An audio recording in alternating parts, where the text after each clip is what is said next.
Lekin hozirgi kunning musibati aynan shu narsani tark qilishdir. Ustozlarga e'tibor bermasdan har kim o'zi bilganicha vaysashi musulmon millatini boshiga ko'plab kulfatlarni tushiryapti. Har kim o'zicha nimani xohlasa shuni aytadi, odamlarning boshini aylantiradi, turli bo'lmag'ir narsalarga chorlaydi, oqibatda o'ziga ham, o'zgalarga ham, musulmon millatining boshiga ham ko'plab ofatlar, balolar kelib yetishiga sabab bo'lishadi. Hozirgi kundagi noqulayliklarning hammasi shundan chiqyapti.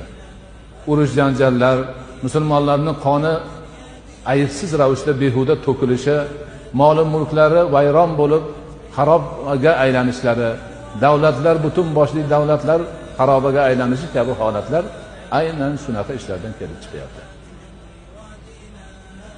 Agar shar'iy ilmni yaxshi o'zlashtirgan payg'ambar alayhisolatu vasallamning haqiqiy merosxo'ri bo'lgan ulamolarga quloq osirganida, o'shalardan maslahat olib ish qilinganida bular bo'lmas edi.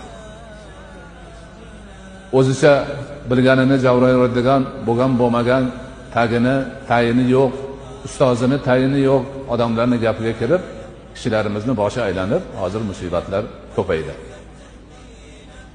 Har qadamda shu. Birov telefon qilib, men falon davlatdaman, maza qilib yuribman, savobli ish bor, o'qivoramiz, tezda yetib kelsa odamlar ketyapti yugurib.